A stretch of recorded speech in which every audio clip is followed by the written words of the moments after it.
Hi guys, welcome back to the channel. This video is specifically going to focus on the Anchormatic installation. It's a bit raw, it's unedited, it's over an hour long, but I've split it into different sections. So if you're one of those DIYers that's installing this installation yourself, it might be of interest for you. If not, then skip to one of the other technical videos. The installation that I did on my Hansa 418 was a fairly complicated one. It involved a few different rollers, changing the band in different directions, and it's probably the most complex one that you can get involved in.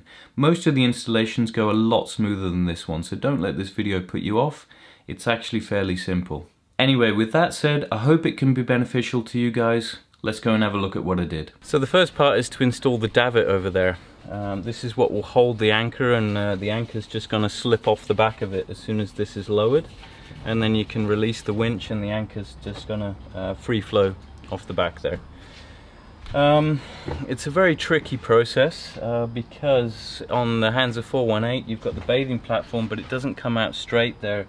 It comes out an angle like this, and for reasons inside the boat where the winch has got to be mounted and how it's got to be mounted in this boat, the davit has to come as far into the boat as possible, which means that when the anchor is on here, or when the anchor is being used, we may have to take the bathing platform up so it doesn't bind with the end here, and the anchor's not gonna hit that.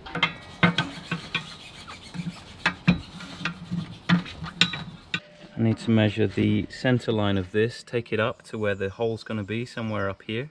When that's lined up, the next hole's going to be somewhere here, so I need to make sure that that is going to be a place both where I can lay the bolts in this side, and I can also get a clean hole through there. It needs to be fairly high because I need that distance between the first roller and the winch on the other side. I'm just hoping it's all going to work. I think I've done the calculations to the manual and everything, and it should be fine. So yeah, it binds a little bit with that bathing platform. I want to try and keep it as far away from the bathing platform as possible. So maybe somewhere there. It's going to be somewhere there, and I think that could be the perfect position. Down here under the bed we have a large space there, and in this large space you can see I've chopped this up because I've been measuring and playing around with it or whatever, but I can fit the anchor winch there. Now when the line goes out the back, I'm going to make a new hole in that box there, put another roller just on the other side of this bulkhead, run the line across, possibly put it on another roller, I'm not sure, or possibly lead it straight up to the other roller. And there we go. We can run our line through and everything, and I think here it would be such a convenient place to maintain this windlass and everything, and it's out the way and it's not taking up any space there. I want to leave this space free because it's good for a box of storage there, and try and just mount that up there, use the space effectively, but I think this is a much better solution. Okay guys, after a lot of elimination and a lot of umming and ahhing and everything, I've finally got the masking tape on. I've measured it all out. I've used the template that Anchormatic nicely gives you. Placed it on, just draw the holes. First of all, it's going to be just a 4mm hole, just as a pilot hole there. Just a pro tip here which I learnt later on: if you're unsure on the location of the davit compared to the bathing platform or anything else, drill the first hole furthest away from the obstacle. That way, if you mess up, you can drill a new hole further away, move the davit across, and the davit will cover the hole up. First hole drilled.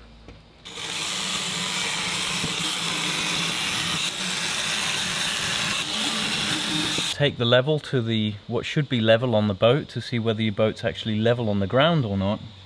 I mean, our boat was just slightly leaning towards the right, so I just matched that slightly leaning towards the right on when I was leveling it up, and then just made it level here, so that should be more or less level. It's not in line with the lines of the boat here, but they were too far away. And then we'll put the 8mm drill bit in, and then probably the 9mm drill bit in also. We want to make it 1mm bigger so that the Sikaflex can get around the bolts. It's not just going to wipe off as it goes in. Get around the bolts and really seal that in. So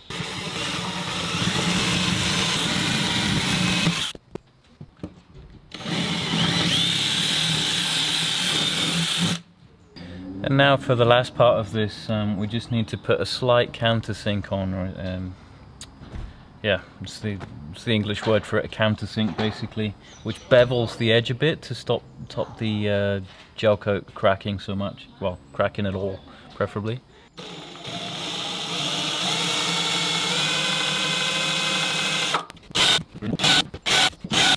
Right, next stage, do a quick test fit before I commit to all the Sikaflex and everything. So if these holes need to be adjusted in any way, they can be done now.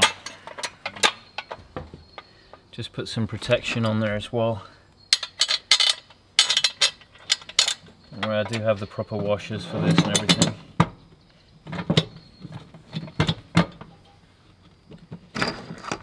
The blue masking tape is just to protect.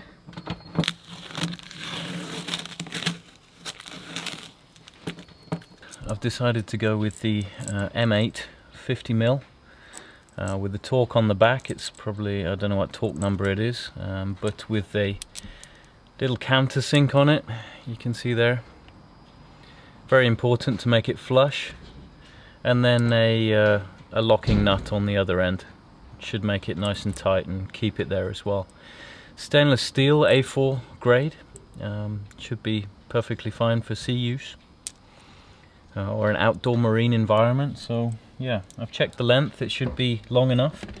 At the moment though, I'm just putting the bolts in and getting it all bolted in while the boat's on land. This is so much easier on land, where I can just stand on this platform, do the work, get it done. I really wouldn't recommend doing this in the water, it would be a pain in the backside.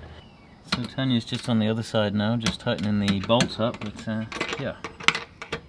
Put some Sikaflex in there, around the bolt on the inside, around the hole also, and we're just doing them up now.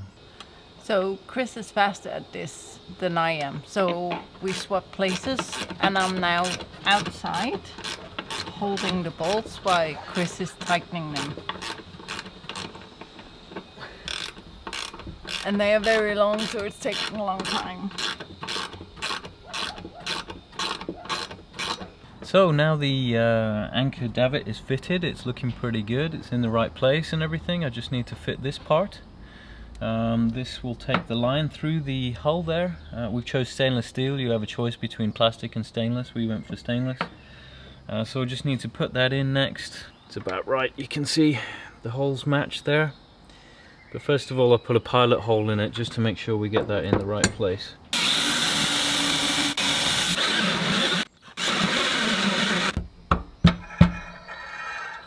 That's it, that's through. So this needs to be covered in Sikaflex actually, just to bond it in there. But first of all, you can see that now we've exposed the core in there.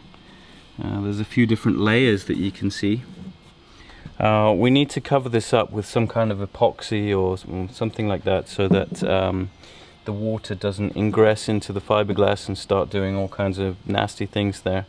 So I'm just going to literally put some epoxy on there, let it dry. I'll probably need to file it out a little bit more first, just to account for the increase in or decrease in diameter of the hole there.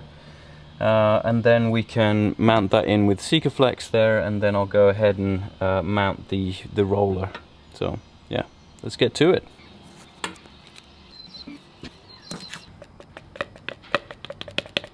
Alright guys, we're back on track. After the rain, I've been stopped for like an hour or two, both for, well, waiting for the epoxy to cure here as well, so I can get the insert in there, and then I've just decided to fit this now as well, just while I'm waiting for that. Also, this will fit into there just like that, just slots into there nicely.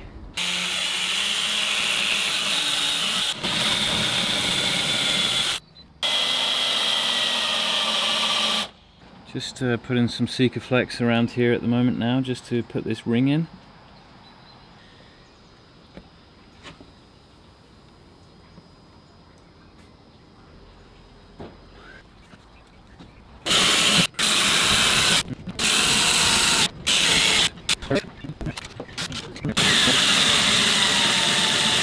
God dang it. One thing I missed to record here was the installation of the stainless steel backing plate there. Now usually it's not required, but I thought as my davit was far away from any corners, really providing the strength, I thought it could just do with an extra backing plate on the davit there. And Anchormatic actually helped me with this, they cut one out for me. And the other thing you can see there, which I've just drilled the 4 holes for, is the first roller just above the backing plate. This is where the windlass is going to sit, right in here. Now you can see that I've had 2 cuts of ash, or 2 pieces of ash cut for me, and they're going to lie down there, and I'm going to laminate them in a little later on as well. The reason I went for ash is it's a hardwood. So what I'm going to do is bolt the windlass down onto the hardwood, and hardwood can be ash, cedar,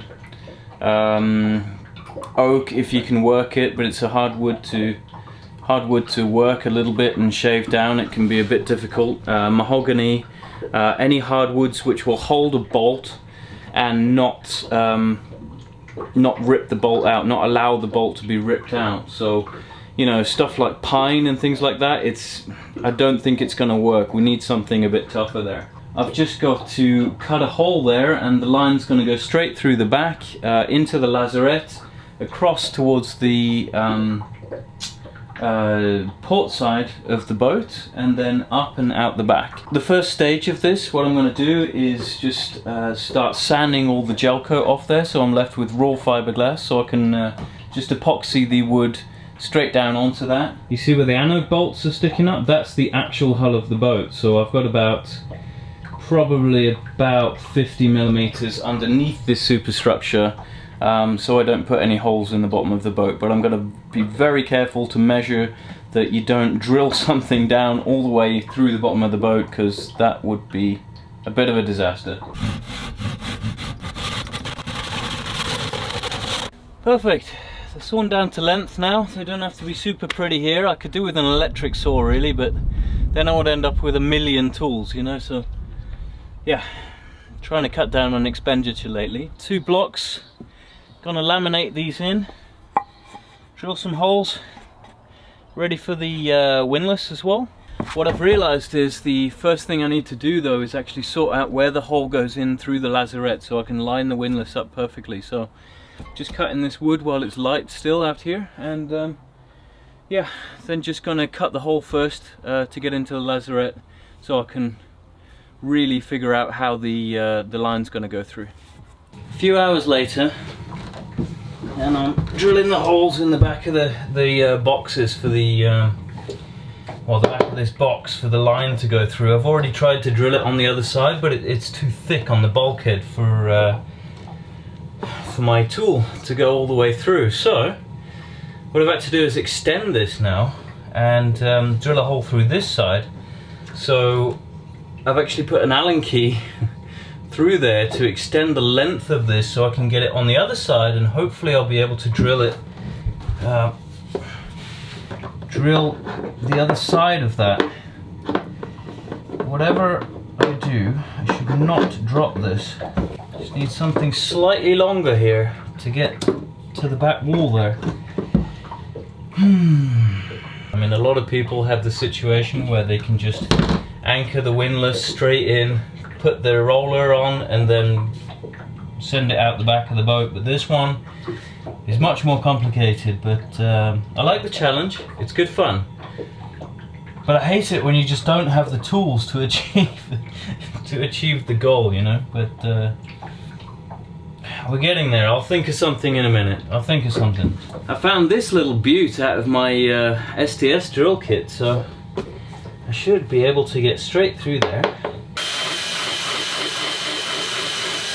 Well, there we go.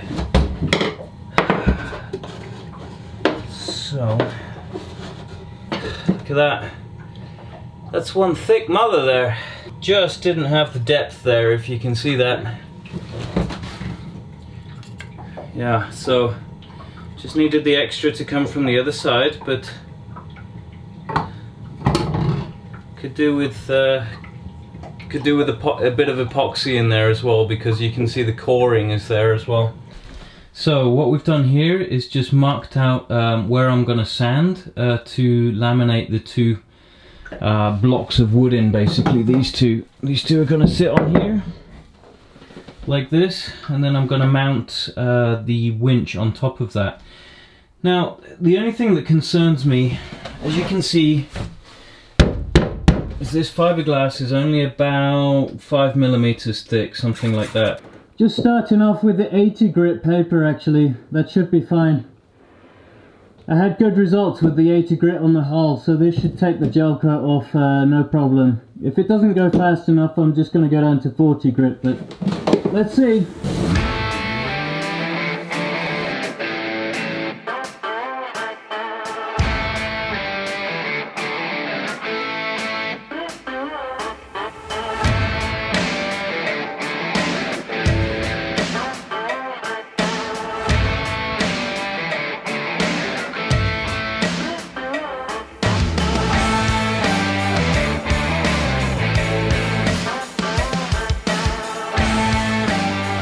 Things got extremely dusty in here, but we got it done in the end.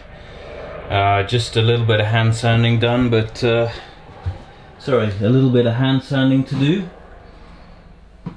But yeah, we've got down to the fiberglass here, so with a bit of cleaning up and whatever, that's going to be ready to glass down to glass those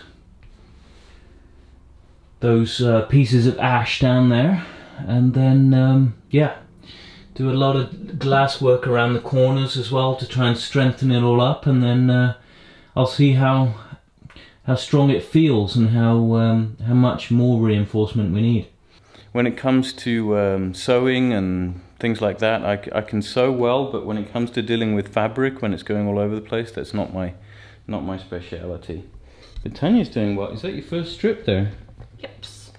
The way to get this straight is to just start tearing the individual strands off so that you get a nice straight edge down here, and then you can work from there. Because the problem is with the fiberglass mat like this, it can shift all over the place, so it's very difficult to see where it's straight, but it's a good idea to measure from the straight edge at the bottom. Probably goes without saying, but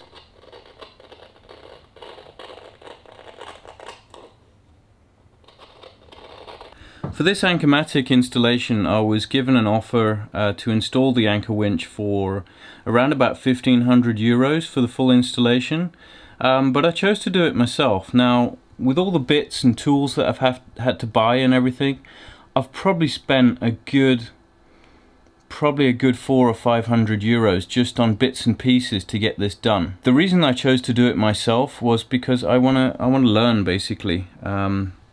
Yeah, I need to learn how to do fiberglassing and this and that, so you know, it's a really good opportunity to do that. And also, you know, if you do it yourself, you have the installation exactly the way that you want it. You know where the winch is gonna go, you know all the bits and pieces that you've done, you know how to fix it if it goes wrong. You know, it's a learning curve as well, so I don't mind the work. It's gives you a sense of fulfillment and achievement, that's for sure, and that's quite important in my life, I've found.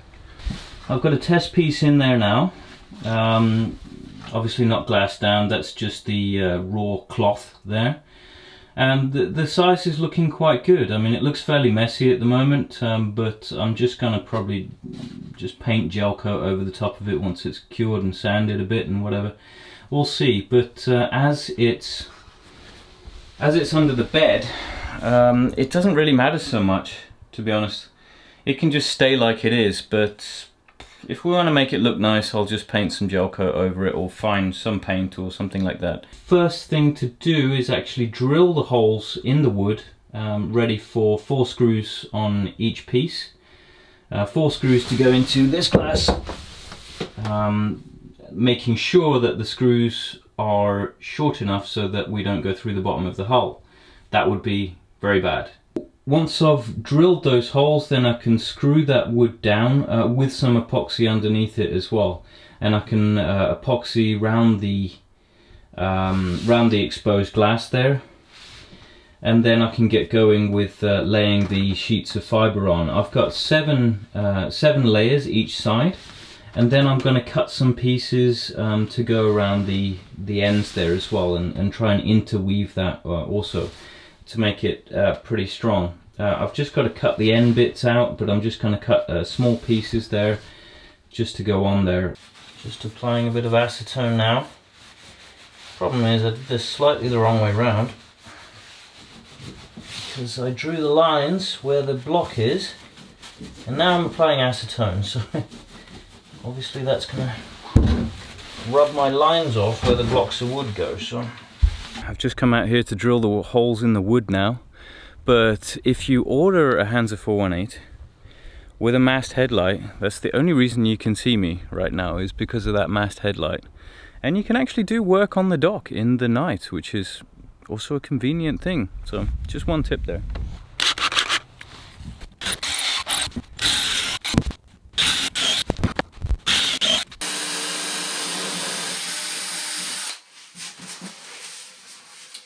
Damn it, more vacuuming.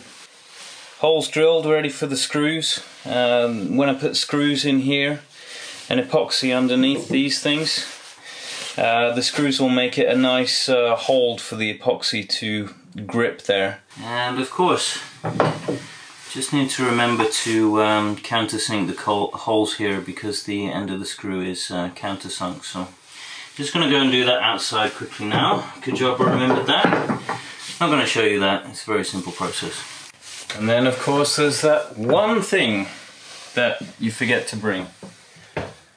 I've forgotten my countersink, so I'm gonna have to improvise a bit with something, if I can find something. But always the same with boat projects, always forget that goddamn one thing. Oh well, improvisation is the key. I've just drilled these down into here now, these bolts, a bit further down into the wood, so that they stick out like about 5-6 millimeters. So they'll just be enough to go through the fiberglass, but they'll be far away from the hull, so I don't have any worries there. Maybe I'm just being paranoid and it won't cause a problem, but I'd really rather have these screws away from the hull, that's for sure. I have decided to put another strut in between the two other beams. If strut is the right word, I'm not sure, but I've just basically got a piece of pine here.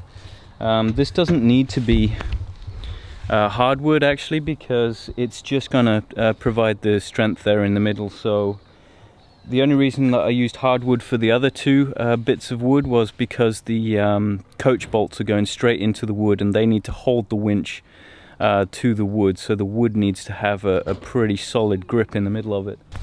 What a beautiful evening. You can't complain with that at all. Dead wind. It's like 25-26 degrees at the moment. Beautiful. There's a few boats just sitting out there, just in Svinninga Harbour actually. There's one yacht just out there behind me. I think they're just gonna sit there and enjoy the sunset. But yeah, I'm gonna go inside, enjoy the sanding, get out of these mosquitoes. Oh, I love this. I love this so much. So comfortable.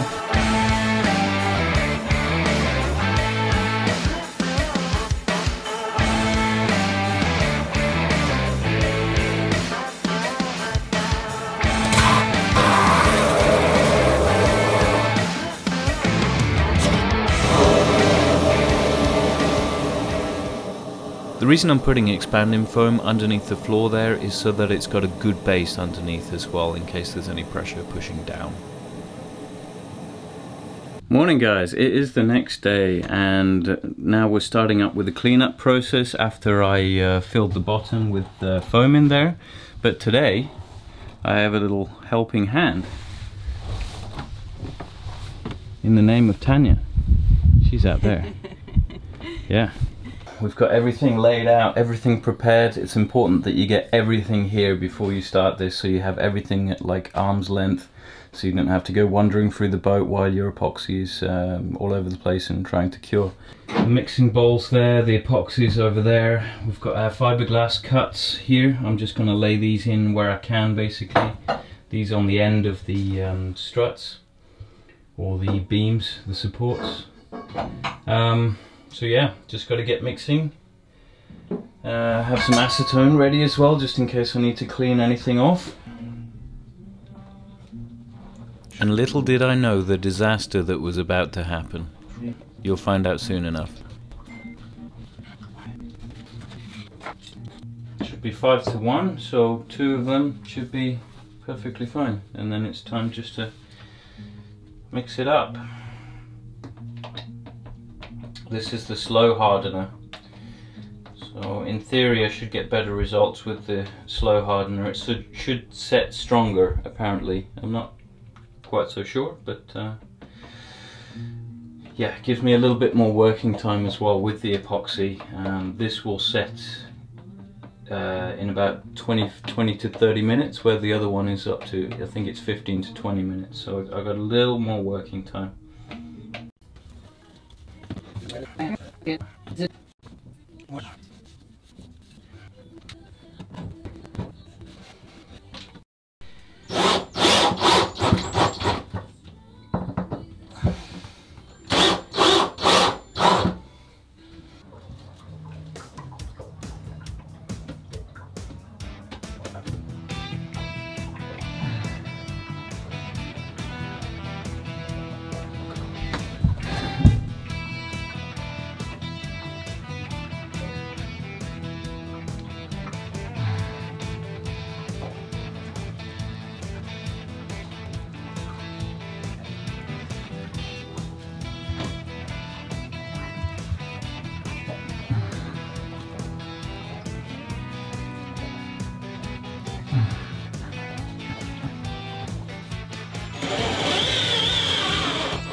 So on each of these there's 7 sheets of this glass here, and in hindsight I should have just got some thicker glass really and just done less sheets, but it allows you to bend the glass a bit easier, I think, around the contours and everything. So I don't think it looks too bad actually.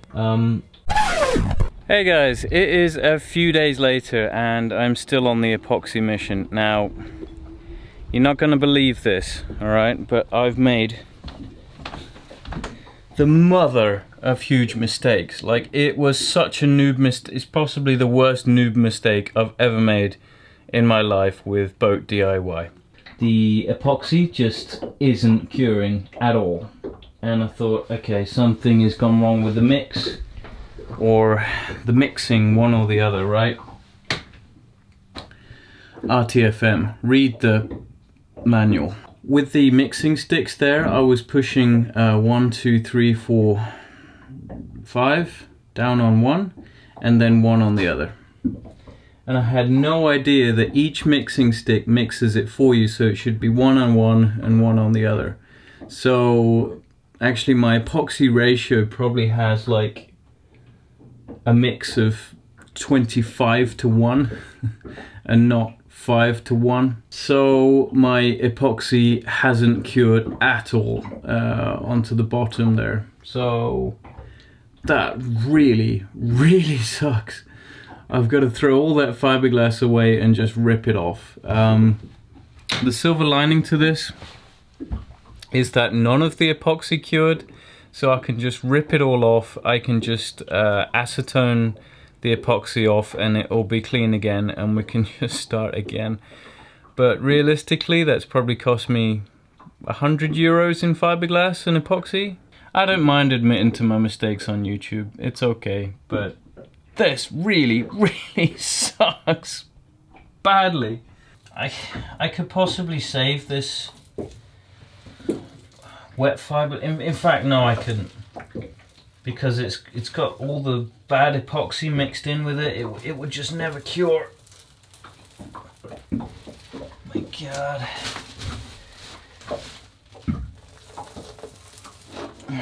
There we go. 7 layers of fiberglass right there. 1 + 1 = correct ratio, not 5 + 1. It is a few days later, and yeah, we've stripped all the fiberglass off, bought new glass, Tanya's cut new glass, and we are back to square one. Yay!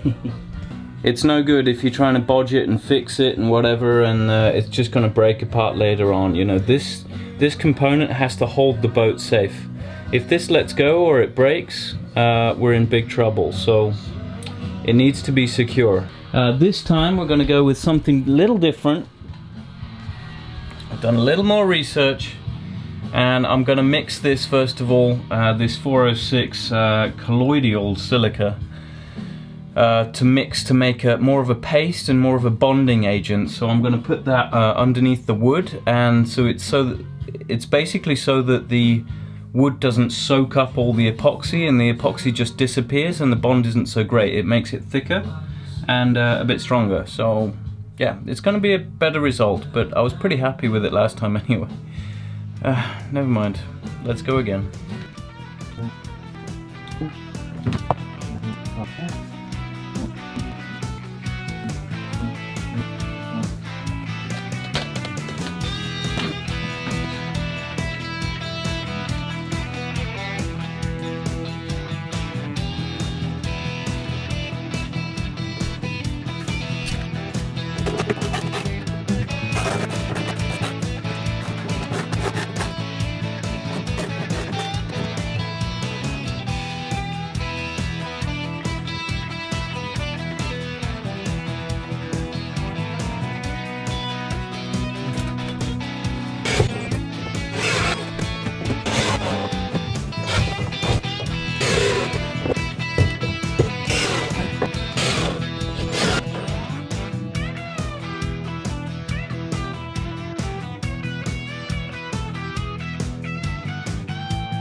I'm definitely getting the mix right this time. That stuff just set on me, like all of a sudden it just goes. You can feel the heat in it and it just goes. Probably after about half an hour, then you start getting a big blob like that, and it's just unworkable now, you know. I've got to wait for that to set so I can use this tin again. I'll break it out. This time I've got to work fast with this epoxy. Even though it's a slow hardener, it still sets fast.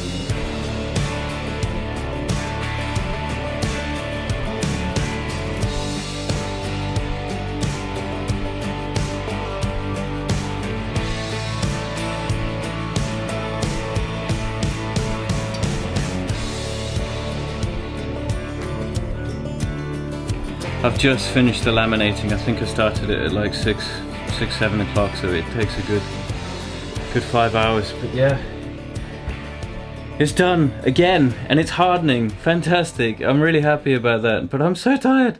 There's a lot of consumables in there unless you work really smartly, and I ended up filling up a little bucket of acetone there just to save the brushes, because every half an hour I was going through a brush and I thought, okay, I haven't got enough brushes to carry on, but yeah, there it is. Christ. Doesn't look like a lot of work, guys, but it's enough, I can tell you. There's about 25 layers on there now, altogether on all three. It's probably not perfect, there's probably a few air bubbles in, whatever. It's strong. Well, it's going to be strong when it dries, that's for sure. Now I am reinforcing the bulkhead actually to take the strain of one of the rollers. I've got a few bits of fiberglass actually, and this one is mainly to be a spacer actually, to keep it away from the bulkhead, to keep the line away from there when I fit the roller onto it. This one is going to go up there, just to, again, the roller's going to go from that hole down there all the way up to a roller down up here, and then it's going to go out the back of the boat. So the roller's going to go straight up there, and these pieces of fiberglass are just going to space it away from the bulkhead, and also strengthen the bulkhead as well. There is another bit of fiberglass that I'm using, this little bad boy here, and that one is going to go on the inside actually of the bulkhead, just to strengthen the back side of the bulkhead as well. Over the last few days, on a few of the nights after work and whatever, I've managed to lay a few layers of glass on the inside of the bulkhead there, just to keep it relatively strong, because it's only a piece of plywood there that's going to hold this roller, and this roller is going to be taking a lot of strain on the bulkhead under there, so it needs to be glassed in firmly. When I'm talking about a lot of strain, I mean maybe even up to a ton of strain I need to account for. It's overkill, but I really don't want the roller to rip out of that bulkhead, so belt and braces always. If you have the time to build it stronger, why not? The roller is going to sit just the other side of the bulkhead here. I'm in the back port bunk at the moment, and in here, let's see if you can see this. In here, you see that hole where I've drilled down there? That is the bulkhead there that I need to anchor the roller against. So you can see the holes that I've drilled there. That took a lot of measuring and a lot of time to match them up on each side, so I didn't drill into the bedroom. But that's a really awkward place to glass in there. You can only get one hand in. So what I've found actually is when you've got really awkward spaces to glass in, thicken the epoxy. It stops it from dripping all over the place and creating a mess and whatever. Just put some 406 colloidal silica in there. It thickens it up enough so it doesn't, you know, make a complete mess and become very difficult to work with as well. The difference between the 205 and the 206, I'd say, without looking at the manual, I did look at the manual, but from my experience is that the 205 fast hardener, you've got about 15 minutes, 10 to 15 minutes working time in about 25 degrees, 20-25 degrees, which one I'm working in now. With the 206 hardener, you've got about 25 minutes, something like that. So it just gives you that little extra time to work with it, and then it will start hardening up pretty fast. And don't mix too much together at the same time, because I found out that if you mix a little bit together, it doesn't harden as fast. I don't know why, but that's just the way it's going, you know. If you mix too much together at the same time, it starts the chemical reaction and it gets hotter and hotter and hotter, and I think that's one of the catalysts in it that make the reaction go quicker. And it will get so hot, and then it will gloop up, and then within 1 minute, as soon as you feel that heat, within 1 minute it becomes unworkable.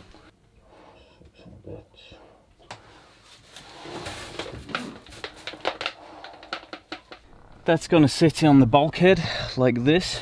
If you're looking towards the front of the boat, you can see the 4 bolts where the bulkhead attaches to, and then I've just put 4 screws around it as well, and I've countersunk the screws in just to screw this in while it's gluing down onto the bulkhead. I'm not going to laminate this down onto the bulkhead because the force is actually pulling this way. So, and it's pulling on the bulkhead. It's not pulling on this fiberglass because it's pulling on the bolts on the back side. So I'm just going to put a little bit of glue on it just to keep it in place, just to stop any lateral forces, and yeah, just to strengthen the bulkhead a bit there as well. We have a roller on there. So at the moment you can see that I've got the line just around the dock there and up to the winch.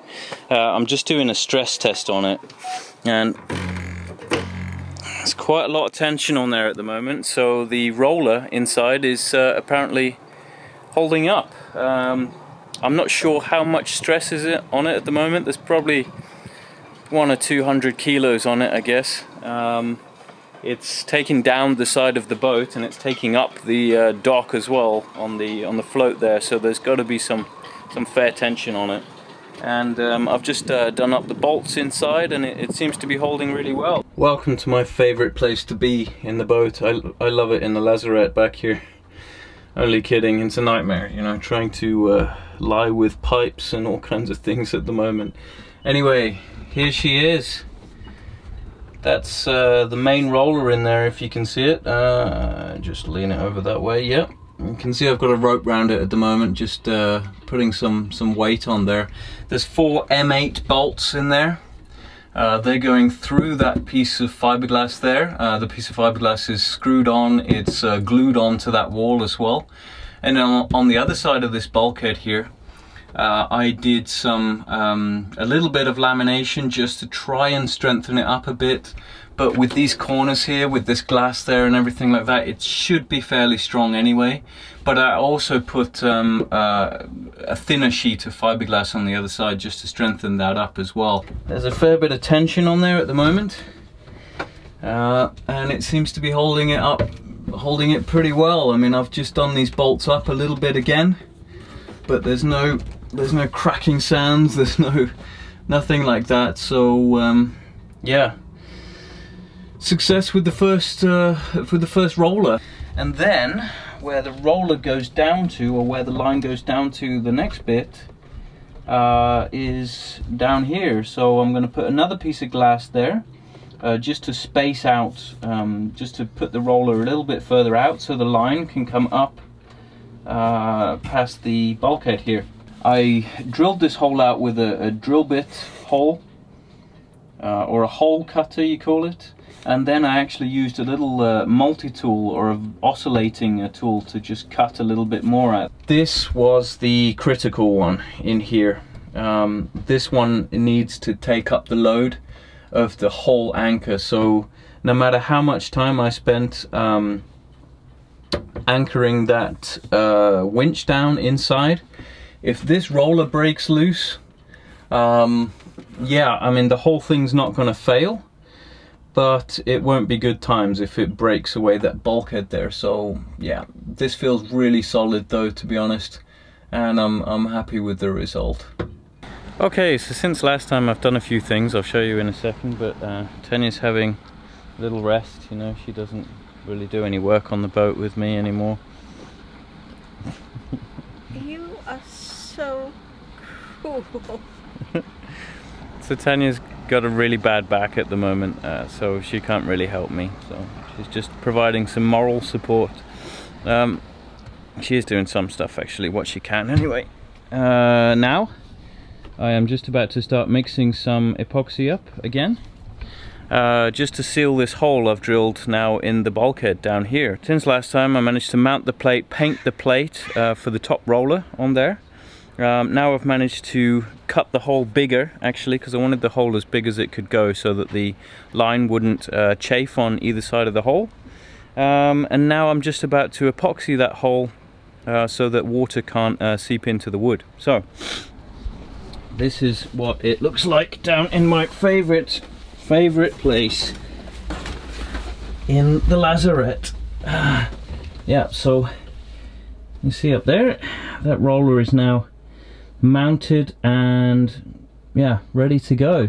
This is the hole that the line will go through, and then this thing here will fit on top of it. This is a fiberglass piece just to provide support, and it's going to be a spacer to take the roller a bit further away from the bulkhead so it travels nicely up to the next roller. And we're just gonna put epoxy, thickened epoxy around here. I think one layer should be enough. Usually they don't say it's enough, but in this case it should be. I'm going to thicken it and put a really thick layer on there.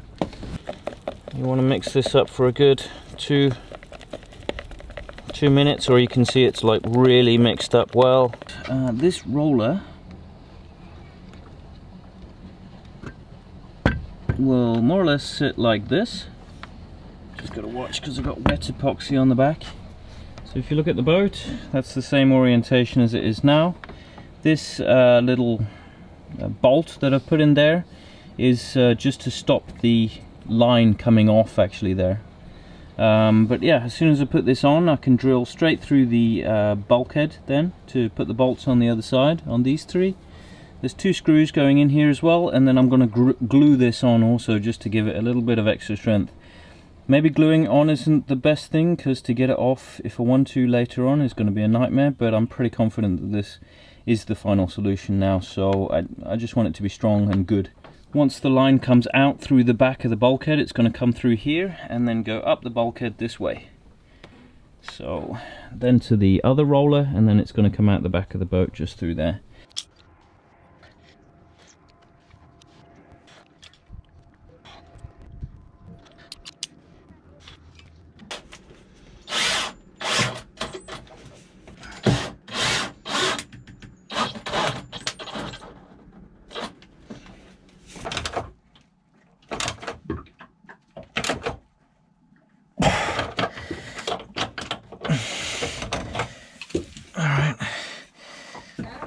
That's it.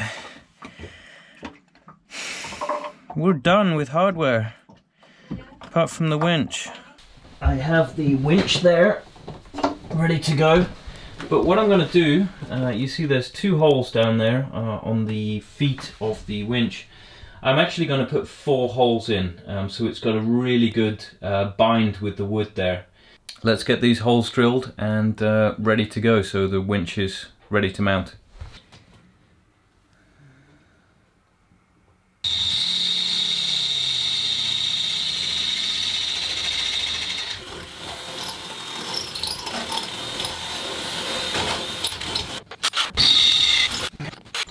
This is the part that connects to the battery. The other wire there is to go off to the control panel, to the receiver and things like that. But basically the battery terminals have to connect with a thick wire to the battery itself. Well, 1.60 m isn't too long because, yeah, basically I can run thinner wire there, thinner, cheaper wire. The longer run that you've got from the windlass to the battery are the thicker wire that you've got to account for because of the loss of power in resistance, and also you've got to think about heat in the cable as well. So just look at the manual now and see exactly what gauge of wire we need. So 1 to 4 meters, I need about 25 millimeters squared, and that will be plenty. So that's good times. But the manual that Anchormatic provide is very, very good actually. It gives you a lot of installation tips, wiring diagrams, measurements that you need, so you can see the whole circuit diagram here. I've also got to take into account a little, I think that's a little, what do you call it, circuit breaker, sorry, yeah. And then the distances as well. So you can see here what I really needed to take into account when installing this Anchormatic system is the distance in between the front of the winch and the first roller. That distance needs to be a fair amount. And inside the lazarette I would have had to make some kind of weird frame that would be sitting up at an angle, which I didn't choose to do. I chose to keep the whole frame and whole winch outside of the lazarette, and then put the winch under the bed, as you can see there. So that means that I can just run the line through the lazarette, and I don't lose any space in the back there for like fenders and ropes and all that kind of stuff that you put in the lazarette. Well, what I'm going to use is a 6mm drill bit for 8mm or M8 coach screws. These little bad boys. Now, considerations that I have to make here are down on the two supports here. Is you can see I've got screws around here, so obviously I need to avoid those, and I need to make sure that there's as much meat as possible. When I say meat, I mean as much wood around there as possible to support this. But I've got 4 of these going in on either side, so I should have plenty of strength there. So like I said, I'm just putting a 6mm drill bit straight down there, making sure that it doesn't go too deep as well. So on the drill bit there, you can see that I've just screwed a stop on there so I don't go too deep as well, and I've just measured measured the distance that the M8 needs, and it should be fine.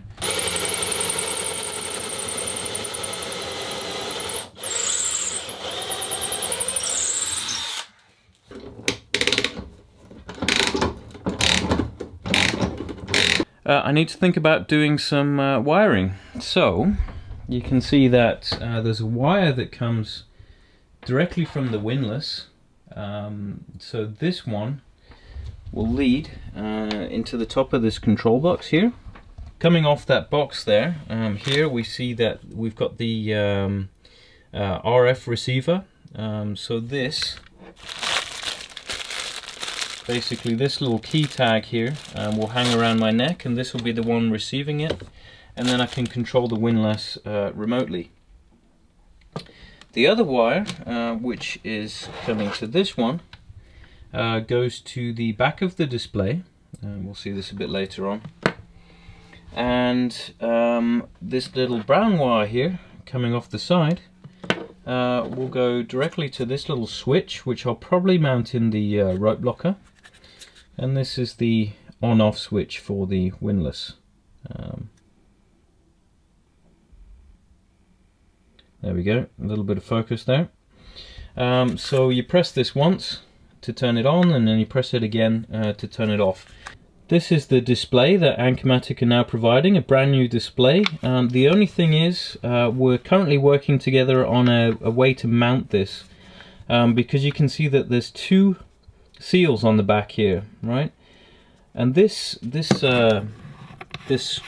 screw here will only be good to mount on that back seal there, and ideally I want to make it a bit more flush, so that it goes on this inner seal here without having to glue it in. If I need to take this out and replace this unit, I don't want to have to cut a load of Sikaflex off just to get this unit out. It would be nice to use this screw system here.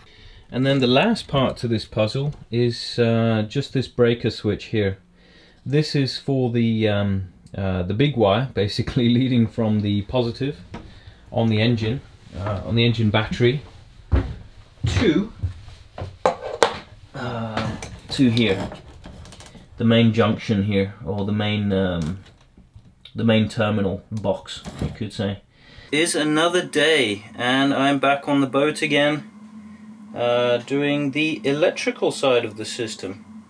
Now, as you can see, this is not ideal. An ideal way of putting shrink wrap on one of the cables with a match, but in the absence of a lighter, sometimes you don't have a choice.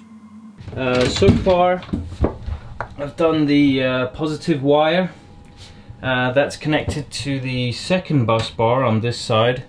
It means that the Anchormatic solution doesn't have power until I switch the engine switch on, which I think is a good solution actually, because I can make sure that there's no battery drain on it or anything like that, and I can really isolate the system that way. So I'm just going to put it on that bus bar that only comes on when the engine is switched on. So I may change my mind later, but I've got that choice.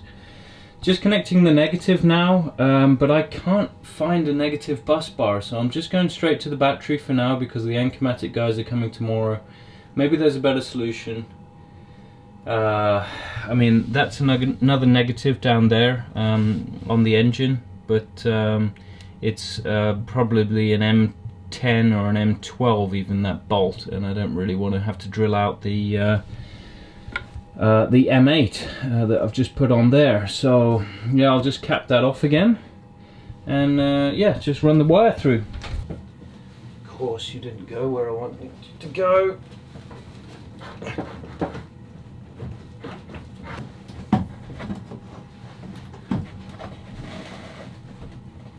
So positive and negative cables run now, at least they're here. 35mm squared cable. Yeah, maybe it's a bit overkill, because you only need that sort of length according to the manual for over sort of 6 meters, I think. But I want the thicker cable anyway. I just like the idea of belt and braces. That's kind of my philosophy. Just got to be careful to route the wires in a good place. Otherwise it could be interfering with the transmission cable or something like that.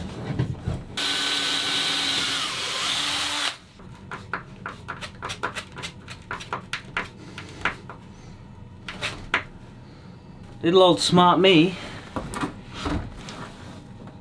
didn't crimp this at the shop, so I've just had to chop it down now, and I'm gonna have to do sort of a crimp with the wire cutters.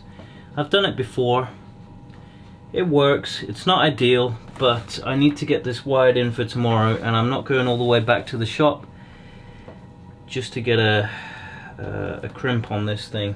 If you're buying these, you buy them specifically for the wire size, so these are 35mm squared, and they just slot right on. They're very tight, so you've got to watch out for these loose wires trying to come out. If you end up with a few loose wires there, just twist the last bit on and those wires will disappear into the metal there. But now, yeah, I need to just make a makeshift crimp. I just want to crimp it on. I obviously don't want to cut this. So you see there's one good crimp there. If you do this several times along. And guys, don't do it with a pair of bolt cutters. Get a proper cable shoe press tool. It's the best way to do it, really. And nowadays they're not too expensive, at least for the manual ones. The electric ones, very expensive. Just be careful that you don't go too far. That is on there. It's a good crimp. Focus. There you go. Okay, and then of course the last stage is just to put some shrink wrap over it.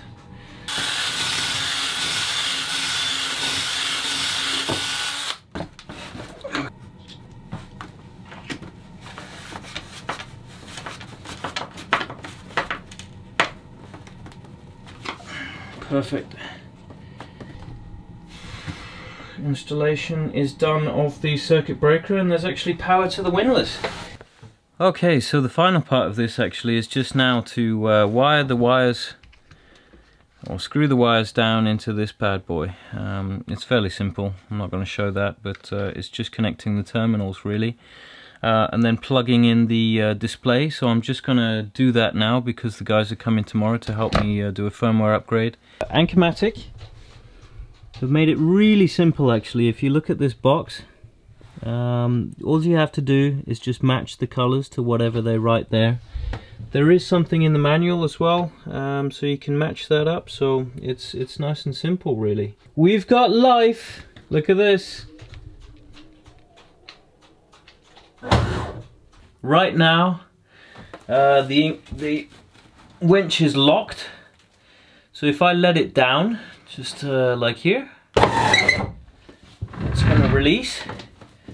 You can see the line coming out there, 3 meters, 4 meters, etc. I've got to do a lot of calibration with this. This is just a first initial test. Look at this. Then when you've anchored and when the line is out all the way, then you lock it off. Mind your fingers, of course. Do not recommend holding this at home. Like, do not get your fingers inside this winch. It will crush them so much. Okay, and then now we're taking the line up.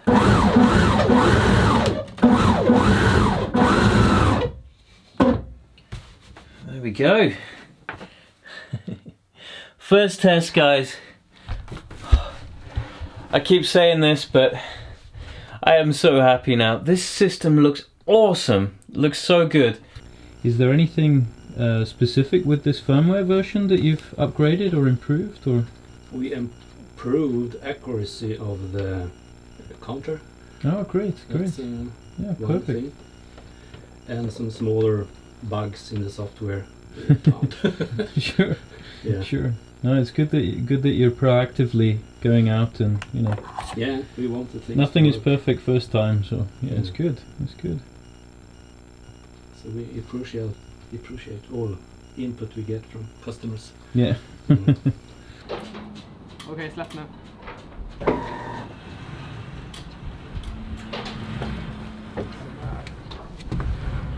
It looks like it's working perfectly down there.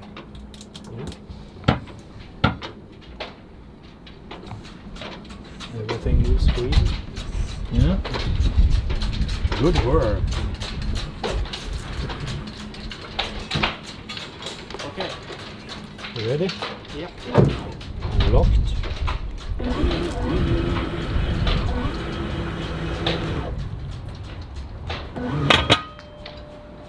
And there we should put the wash. Okay, the wash setting, yeah? Yeah. Yeah. Oh, it'll This hold one it in or that? place, yeah. Yeah, yeah. Yeah, great. And Nice. the end position. And that should be the stop right there. Yeah. And So then I can fold it up Fold it when up. it's cool. Okay, that's perfect actually. like that. Yeah, it If you just put a string or a rope or something. yeah, I'll put a little pulley here. Yeah. But actually, yeah, like it will only hit the metal part down there. Yes. So that's gonna work. That's gonna work great. Yeah. If you go down there, then I drop the anchor and you catch it. I don't think so. It looks very good. Yeah, looks nice. Really good. And it's free. Yeah, that's the thing. I could Yeah. just about avoid the bathing platform Yeah. there. I am satisfied with your installation. Do you like it? Yeah. Yeah.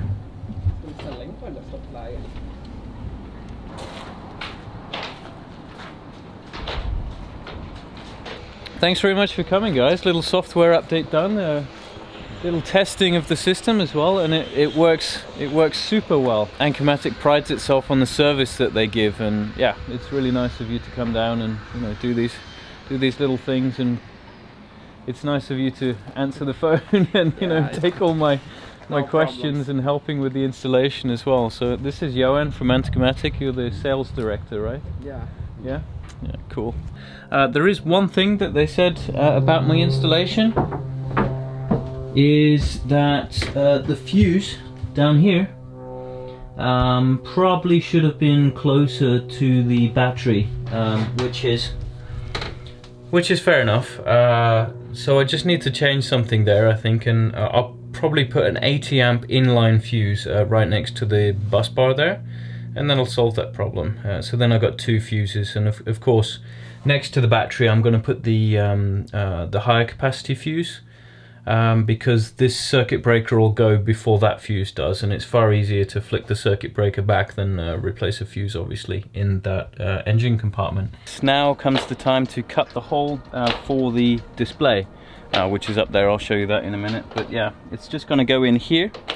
I did have the option of either putting it on this side or on this side over there, but the thing is, there's not actually that much room when you get to the throttle cables down at the bottom there, and I actually thought, well, the screen on this thing is going to be really difficult to see from over here. If I mounted it down at on this side, I would have to bend down to have a look at how many meters of anchor is out, or whether it's locked or not. But if I mount it just here, I can see from the helm's position how many meters are out, what state it's in, everything like that, all the way from over there. And then if I mount it higher as well, I mean, I could mount it anywhere around here or even down there, but I think it's going to be better higher, so it's going to be easier to see the screen. Maybe it will be in less shade up high, but I think it's going to be a good decision. So it's just a question of cutting now, and I've got this little tool, oscillating blade.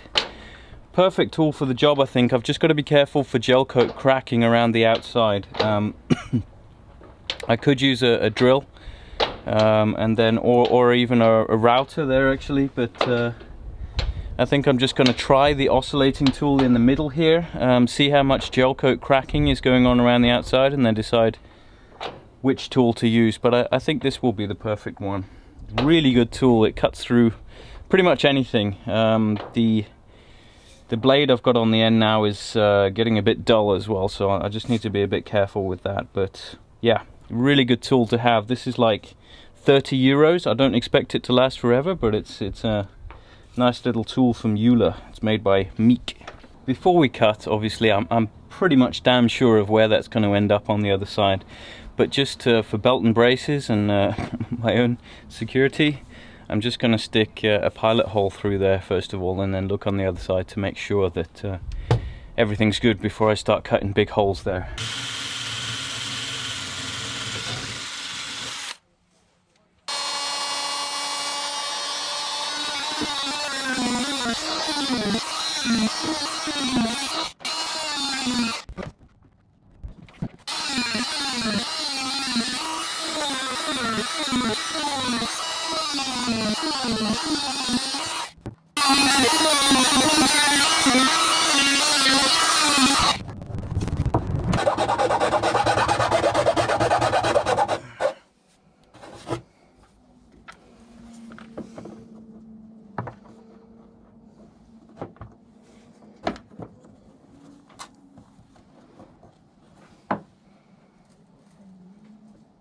Also, Anchormatic have been working on this design with me a little bit as well, and together we've come up with this design which fits on the back of here, so it can mount flush with this outer part here. So it's me in my favorite place again, in the lazarette. What you doing? This is called boat yoga, and I'm just tidying up the cables and stuff. Well, he says boat yoga, but he's stiff as a board, so I'm not really sure it's yoga. Just fixing the remaining cables and putting in the control box up here. So I'm just going to screw this up here, and then somehow mount this higher up as well. This is the receiver for the remote control for the Anchormatic. And then also plug in the you can't reach. You mean the panel up here that you mounted? Also plug that in, and then also there's another switch as well, the on-off switch I need to mount up there. But we're on the downhill now. It's just some small fiddly things to do, and then that's it. So I've just got these autopilot cables out as well, the autopilot computers down here. So I've just got to reroute these cables a little bit, not by much. Probably put them there, and then yeah, almost done. But it's all the fiddly things at the last bit that take the time. So I'm just gonna do this, and it should be done in 1 or 2 hours. Nice.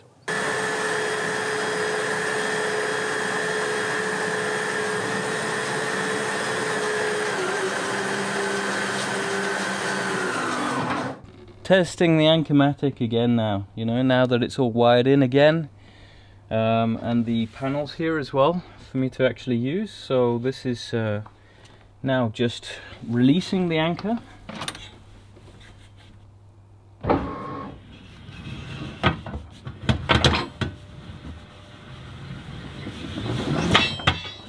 Oink.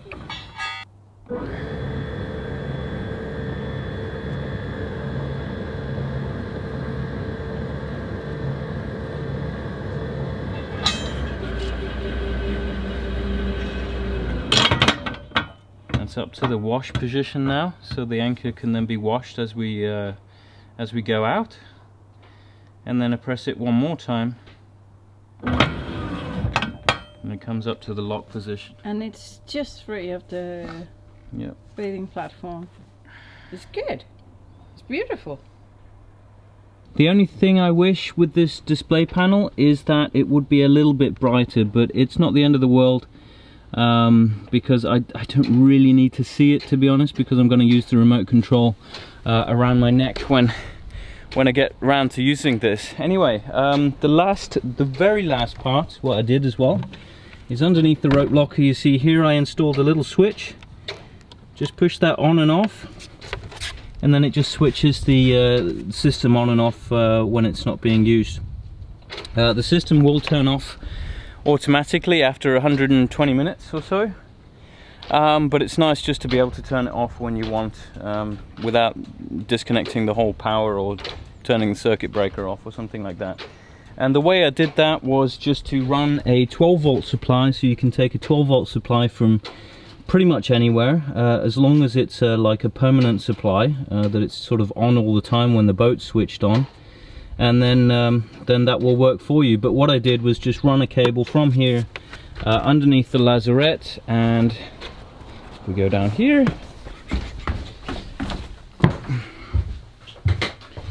and just down to here. You can see this red wire running in, just with a 1 amp fuse there, and then just connected to the live there on the other side of the circuit breaker. Not a problem because it's got that 1 amp fuse there. So yeah, that is the end of the Anchormatic installation. Like I said, the only thing that's remaining now is just to paint the floor down there underneath the bed. Thanks very much for watching. Hope it helps you decide whether to go with an Anchormatic solution or some other solution as well. Like I've said before, the issue that I had with the bolt system and the Lumar solutions with the weighted rope was the fact that it took so much space in the back lazarette there, and there was just many problems with it. You know, there needs to be enough drop room as well for the rope so it can drop into the bag, but this one, it's going to work well, I think. It's not bringing in that much water with the rope, so there's not that much dirt and smell with it as well, so yeah, it's going to be good. Well guys, that was the installation, and to be honest, it was a bit of a mission in the way I did it. I don't regret doing it that way, because now the installation is very, very strong, but I could have done it much quicker looking in hindsight. You know, I didn't need all of those fiberglass layers, I don't think. I probably could have just gotten away with maybe a couple of tabs with fiberglass around those pieces of wood and just thickened epoxy, and that would have saved a hell of a lot of time, to be honest. There's a lot of things that I didn't necessarily have to do. But then, nevertheless, I'm really happy with both the installation and what I've done now. And it's been working really well, as you saw in the review video. If you have any questions or comments, please let us know. I'll be happy to answer anything that you want to know. Anyway guys, I hope this has been beneficial. I'll see you next time. Take care. Bye now.